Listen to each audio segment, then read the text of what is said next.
They want to come in with soft eyes and a neatly folded apology, but God keeps putting the same sentence in my mouth. You both know it was on purpose. That's why your body tenses when you imagine that conversation. That's why your chest goes tight when you picture their name lighting up your phone. This isn't about misunderstandings, mixed signals, or youthful mistakes. This is about deliberate choices. I'm seeing late-night smirks, little competitions they swore were jokes, forgetting details that mattered, turning people against you because it gave them a rush.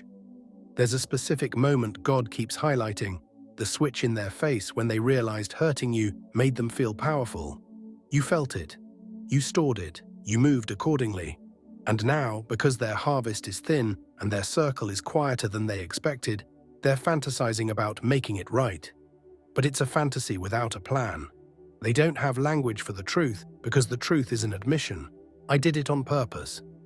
Not everyone can hold that sentence without it collapsing their image. So they rehearse a softer version. They practice a smile. They draft a message. They hope proximity will substitute for repair. Meanwhile, God is showing me your life stabilizing, sleep finally holding, appetite returning, your laughter sounding like you again. That's not an accident. That's the fruit of boundaries. For someone who just saw 333, alignment is not only spiritual, it's practical. It's you saying, I'm not available for recycled pain, and heaven echoing, good. Keep walking. Here's what I'm picking up. They mistook your kindness for amnesia and your forgiveness for access. But forgiveness doesn't require reunion, and closure doesn't require their confession. They earned their distance. Let that sentence land. The Most High keeps showing me a line of cups knocked over by their own hands. This grief they're sitting in isn't about your cruelty. It's about their choices returning home. They want to bypass consequence by naming it a misunderstanding. But God is all about right naming. Say it plain. They competed with you in secret. They poked at your confidence. They enjoyed the sting. If they were to tell the truth, it would sound something like, I liked seeing you wobble. I liked feeling bigger when you doubted yourself. That's why their apology drafts keep getting stuck. How do you say sorry for a high you chased? You don't. You face it.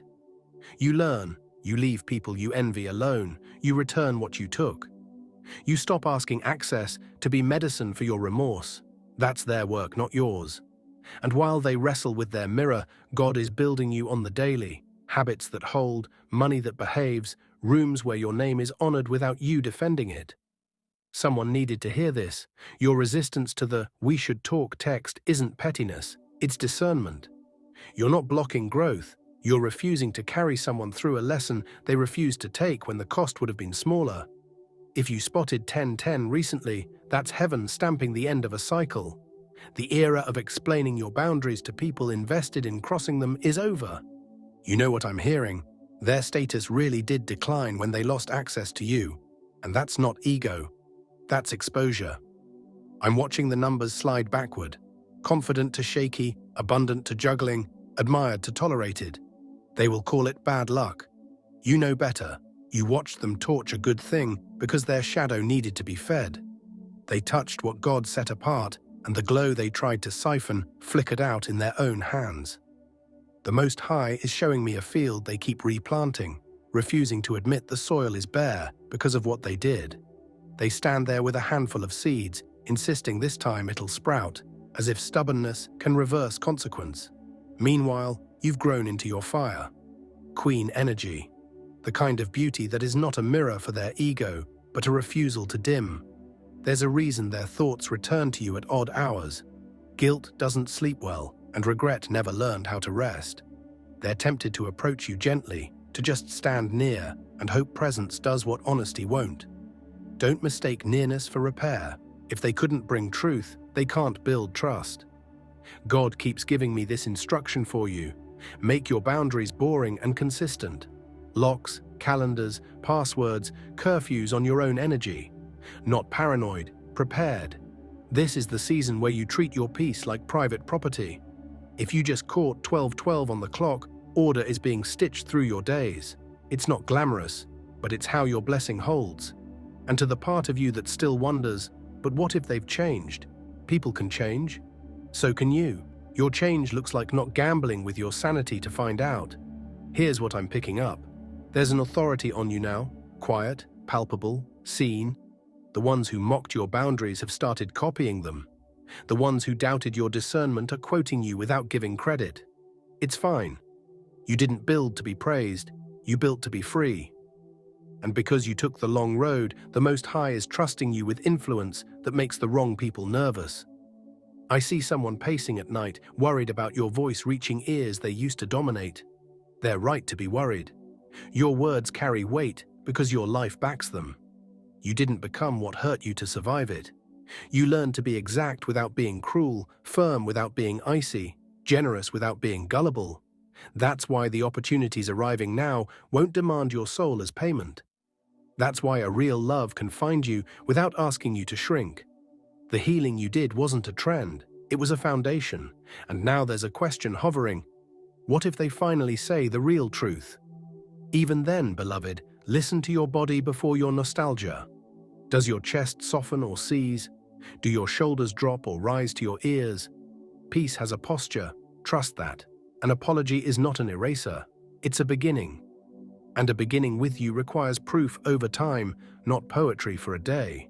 If all they can offer is "I miss you" with no demonstration of repair, honor their feeling and keep your distance. That isn't cold, that's stewardship of the life you and God rebuilt together.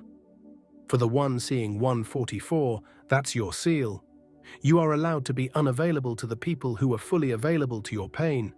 You know what I'm hearing? Celebrate quietly and deeply, not to taunt, but to honor the version of you who had to pretend you didn't notice what you noticed just to make it through certain rooms. Take the photo where you don't shrink in the frame. Wear the color that makes your chest feel like morning. Write the date down, the day you stopped auditioning for the person who kept wounding you on purpose. Call the friend who believed you when it was unpopular to believe you, and tell them thank you like a full sentence. Then choose the rituals that keep your growth fed. A bedtime that protects your brilliance, water that remembers your body, movement that keeps your anxiety from pretending it's your intuition. The boring miracles will carry you farther than any apology ever could. And if they do approach, with the soft confession, the trembling voice, the "I always loved you," stay kind and stay clear. You do not owe access in exchange for honesty they withheld when it mattered. If they must face consequences, let consequences teach.